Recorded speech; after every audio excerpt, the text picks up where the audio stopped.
Assalamualaikum warahmatullahi wabarakatuh. Halo anak-anakku kelas 3 MI Tarbiyatus Syarifah. Apa kabarnya kalian hari ini? Semoga kalian tetap dalam lindungan Allah Subhanahu wa taala dan selalu diberikan Allah kesehatan serta semangat untuk belajar secara daring di rumah. Nah, anak-anak, kali ini jumpa lagi bersama Bu Fika dalam mata pelajaran Akidah Akhlak.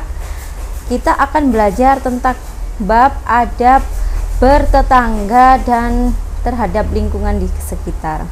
Nah, sebelum pembelajaran hari ini kita mulai, alangkah baiknya kita baca basmalah terlebih dahulu. Agar apa? Agar ilmu yang kita dapatkan senantiasa bermanfaat. Bismillahirrahmanirrahim. Nah, anak-anak, kali ini kita akan belajar tentang adab terhadap tetangga dan lingkungan. Anak-anak, kita pasti sering mendengar kata tetangga atau bertetangga. Apa sih tetangga itu? Siapakah yang tergolong tetangga dan bagaimana sebaiknya sikap kita terhadap tetangga? Nah, tetangga itu adalah orang yang rumahnya berdekatan dengan rumah kita. Dalam Islam, tetangga sangat dimuliakan. Kita tidak boleh berlaku kasar dan memusuhi tetangga kita. Siapa yang di rumahnya tidak punya tetangga? Nah, pasti semua anak-anakku di rumah mempunyai tetangga karena rumah kita berdekatan dengan rumah orang lain. Kalau orang lain itu masih saudara dengan kita, apakah juga disebut tetangga? Iya. Lalu, apakah tetangga itu hanya yang muslim saja, Bu? Saya punya tetangga di sebelah rumah saya itu non-muslim atau misal beragama Kristen atau Hindu atau Buddha atau dan lain sebagainya. Apakah itu juga tetangga? Iya. Tetangga itu adalah orang yang rumahnya berdekatan dengan kita, baik muslim maupun non-muslim. Nah, kita juga harus sama-sama memperlakukannya dengan baik. Nah, anak-anak, dalam Al-Quran perintah menghormati tetangga terdapat dalam surat An-Nisa ayat 36.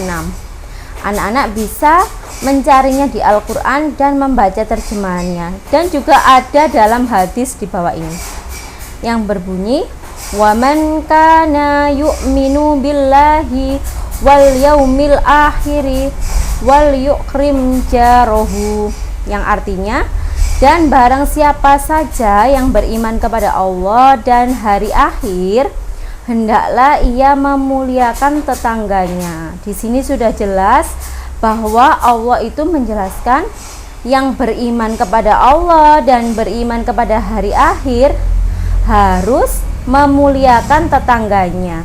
Jadi dengan tetangga harus bersikap baik, saling menghormati, saling menghargai, tidak boleh bermusuhan.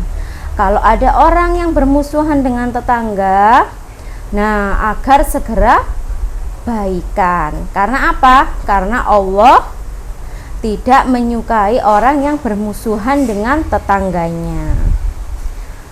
Nah, akhlak yang baik dalam bertetangga itu bagaimana ya? Nah, dalam bertetangga kita harus saling menghormati dan menghargai.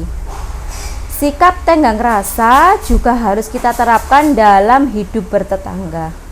Adapun tetangga yang berbeda agama seperti yang dijelaskan Bu Fika tadi, kita harus tetap menghormatinya. Kita dianjurkan saling tolong menolong jika dibutuhkan dan bekerja sama dalam hal sosial. Contohnya ya anak-anak ya, jika ada tetangga kita yang non muslim, nah dia sedang sakit, kita harus mempunyai sikap tolong menolong dan tenggang rasa tadi, yaitu kita tetap menjenguknya meskipun dia tidak sama agamanya dengan kita. Kita harus tetap menjenguknya. Karena apa? Karena mereka tetap tetangga kita, orang yang berdekatan dengan kita.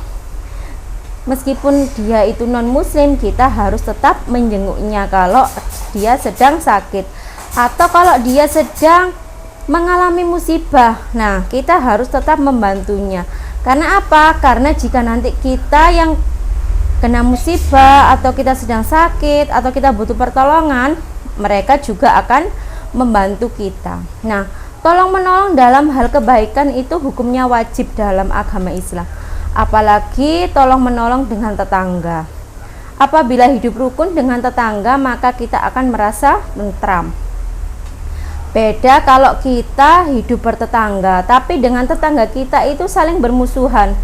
Semisal dengan tetangga depan rumah, kita tidak saling menyapa. Bagaimana rasanya? Rasanya pasti kalau bertemu selalu gelisah, selalu malu, pengen marah. Kan nggak enak kalau punya rasa yang seperti itu. Jadi kalau kita rukun dengan tetangga kita, nah kita akan mempunyai rasa tentram dalam hidup. Nah, anak-anak, dalam Islam kepada tetangga itu yang pertama itu kita harus selalu berbuat baik. Meskipun tetangga kita itu ada yang suka nyinyir, ya bahasa sekarang ya, ada yang suka nyinyir, tapi kita harus selalu berbuat baik ya. Karena apa? Karena keburukan tidak harus selalu dibalas dengan keburukan. Jadi kita harus selalu berbuat baik. Lalu yang kedua, kita harus memberi kenyamanan hidup bertetangga. Contoh ini ya, tetangga kita itu bekerja dari pagi sampai malam. Malam dia waktunya untuk istirahat. Nah, kita lalu menyalakan musik yang keras. Bagaimana perasaan tetangga kita? Merasa terganggu. Jadi kita sebagai tetangga harus bisa menghormatinya atau memberikan kenyamanan dalam hidup bertetangga tadi. Kita harus mempunyai rasa, oh iya, saya nggak mungkin untuk menyalakan musik yang keras karena sekarang waktunya tetangga saya untuk tidur. Lalu yang ketiga, tidak menyakiti tetangga. Jadi semisal ya, ada tetangga yang berbuat salah, kita tidak boleh langsung ngomong yang jelek-jeleknya. Nah, kita ingatkan dengan cara yang baik. Agar apa? Agar tidak menyakiti hati tetangga kita tadi. Lalu yang keempat, tidak menyebarkan rahasianya. Semisal ini ya, ada tetangga kita yang anaknya ditangkap Pak polisi. Sebenarnya nggak ada yang tahu cuma kita saja, tapi kita yang menyebarkan. Apalagi ditambah-tambahi dengan fitnah-fitnah yang lain. Nah, itu tidak boleh anak-anak ya. Karena sebagai tetangga kita harus menjaga rahasia dari tetangga kita tadi. Kita harus wajib menjaga rahasia saudara kita sendiri, alias tidak boleh menggibah.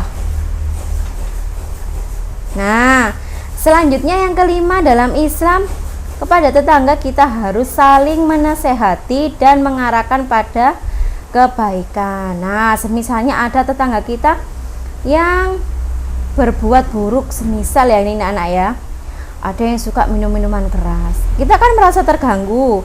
Nah, caranya gimana? Nggak boleh langsung dimarahi, kita nasihati dengan cara yang baik. Lalu yang keenam, menyeru pada perbuatan ma'ruf dan menghindari kejahatan. Nah, kita arahkan kepada perbuatan yang baik. Semisal tetangganya sesama muslim, kalau kita akan pergi pengajian, nah silakan diajak, enggak apa-apa. Tapi kalau non muslim ya enggak usah diajak ya. Kita harus menghormatinya dan menghormati agamanya.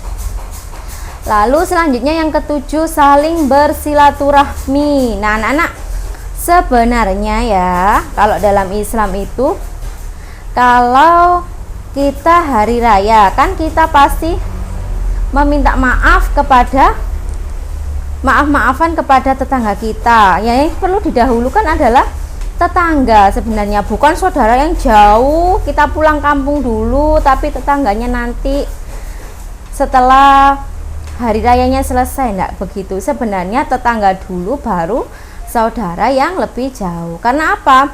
Karena kita yang sering berinteraksi adalah dengan tetangga. Nah, kalau kita menjaga silaturahmi kita, insya Allah Allah akan memberikan kita rezeki. Lalu yang ke-8, menjenguk ketika mereka sakit. Ini nggak boleh dipilih-pilih ya. Oh, ini non-muslim, ini nggak mau saya jenguk. Oh, ini kaya, tetangga saya yang kaya, tak jenguk aja. Ini yang miskin, saya nggak mau menjenguknya. Nggak boleh seperti itu. Jadi semua tetangga yang di sekitar kita harus memperlakukan sama. Jika sakit harus dijenguk. Lalu selanjutnya adab terhadap lingkungan sekitar. Nah, lingkungan adalah segala sesuatu yang berada di sekitar manusia. Di sekitar manusia ini, kita kan manusia, di sekitar kita itu biasanya ada hewan, ada tumbuh-tumbuhan maupun benda lain yang tidak bernyawa. Nah, dalam Al-Quran, dari fungsi manusia dalam kedudukannya sebagai pemimpin di muka bumi ini. Jadi pemimpin di muka bumi ini dari golongan manusia, bukan dari golongan hewan ataupun tumbuh-tumbuhan. Nah, anak-anak, bagaimana sih adab kita terhadap binatang? Allah Subhanahu wa Ta'ala, Sang Khalik yang maha sempurna, adalah Allah telah menciptakan alam semesta ini lengkap dengan isinya. Tadi ada manusia, ada hewan atau binatang, ada tumbuh-tumbuhan. Nah, Allah menciptakan itu semua untuk apa? Untuk kelangsungan hidup manusia yang ada di bumi. Nah, binatang adalah makhluk Allah yang tidak berakal. Namun mereka mempunyai insting atau perasaan atau naluri. Nah, anak-anak, jadi binatang ini tidak mempunyai akal. Namun mereka mempunyai perasaan. Jadi kalau ada ya anak-anak ya, binatang yang kita siksa, dia pasti mempunyai perasaan. Kalau disiksa pasti dia mempunyai perasaan yang sedih, perasaan ingin membalas, seperti itu. Tapi dia tidak mempunyai akal, tidak bisa berpikir seperti kita ya.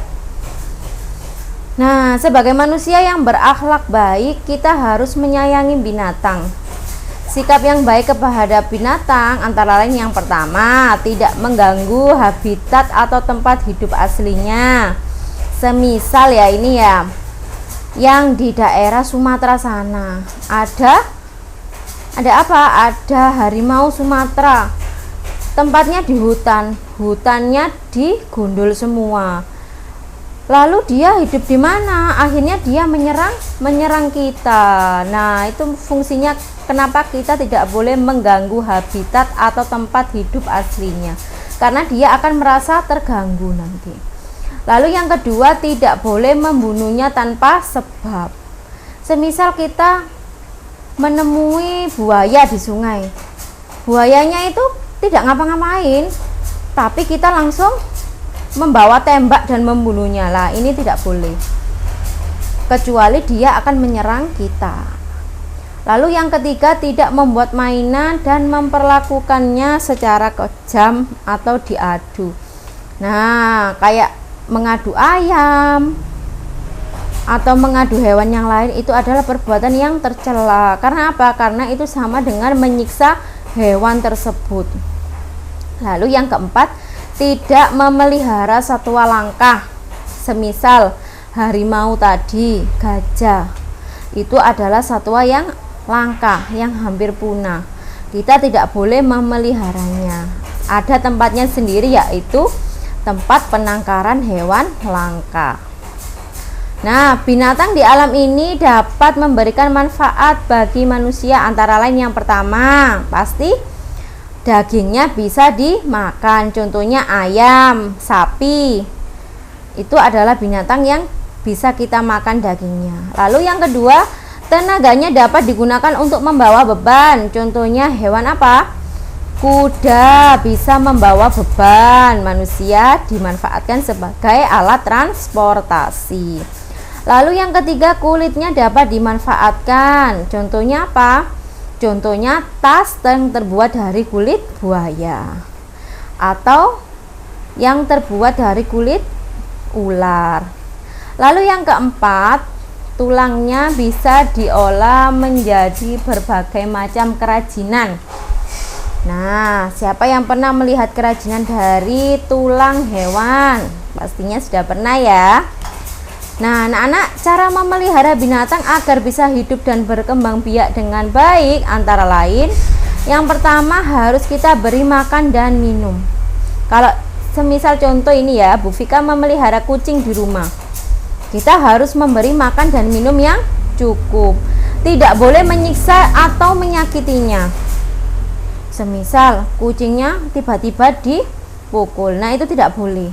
Kalau dia melakukan kesalahan atau kita melakukan kesalahan atau dia merasa terancam, itu baru dia akan membela dirinya sendiri. Nah, itu baru dia akan menyerang kita. Makanya kita harus menyayanginya. Lalu yang ketiga, apabila disembelih harus menggunakan pisau yang tajam. Tidak boleh pisau yang tumpul karena kita dapat menyiksanya nanti. Makanya kalau biasanya pada saat penyembelihan hewan kurban, pisau yang digunakan itu harus tajam dan jangan lupa untuk membaca takbir. Dan apabila sakit harus segera diobati. Kalau hewan peliharaan kita sakit, segera diobati. Kalau obat tidak mempan, langsung dibawa ke dokter hewan. Nah, sekarang yaitu akhlak yang baik terhadap tumbuhan. Allah Subhanahu wa Ta'ala itu selain menciptakan hewan juga menciptakan tumbuhan. Kita harus bisa merawat dan menjaga tumbuhan dengan baik. Merawat dan menjaga tumbuhan termasuk perbuatan yang terpuji. Bayangkan tanpa tumbuhan manusia pasti tidak akan tercukupi vitaminnya karena tidak mengkonsumsi buah dan sayuran. Tumbuhan adalah salah satu penyeimbang kehidupan manusia. Bayangkan kalau tidak ada tumbuhan, tidak akan ada oksigen karena oksigen berasal dari pohon. Tidak akan ada vitamin karena vitamin berasal dari buah dan sayuran. Lalu maka akan terjadi tanah longsor di mana-mana. Udara yang kita hirup tidak akan sesejuk sekarang. Nah, cara melestarikan tumbuhan yaitu dengan cara menanam pohon untuk penghijauan. Lalu yang kedua, tidak membuang sampah sembarangan. Karena kalau kita membuang sampah sembarangan, maka tumbuhan-tumbuhan yang ada di sekitar kita itu tidak akan hidup dengan baik. Lalu yang ketiga, tidak menebang pohon sembarangan. Jadi kalau menebang pohon harus sesuai dengan kaidahnya, yaitu yang sudah benar-benar tua dan sudah layak untuk dipotong. Lalu yang keempat, menanam tumbuhan yang bermanfaat dan indah. Contoh, saya pengen menanam pohon ganja saja Bu, karena bisa dijual dengan mahal. Nah, boleh apa enggak kira-kira? Enggak boleh ya. Yang bermanfaat saja. Lalu berikut ini beberapa sikap baik terhadap tumbuhan seperti memelihara dengan baik dengan cara menyiraminya. Nah, kalau kita punya tumbuhan, sebaiknya kita siram pagi dan sore. Lalu membantu perkembangbiakannya. Caranya dengan apa? Dengan cangkok, dengan stek, nah dan lain sebagainya. Lalu yang ketiga, tidak menebang hutan secara sembarangan. Yang keempat, menjaga kelangsungan hidupnya. Nah, anak-anak, itu tadi adalah paparan dari materi adab ke tetangga dan lingkungan hari ini. Untuk tugasnya nanti akan di-share Bu Vika melalui WA. Hari ini cukup sekian, kurang lebihnya Bu Vika mohon maaf yang sebesar-besarnya. Terima kasih. Wassalamualaikum warahmatullahi wabarakatuh. Sampai jumpa.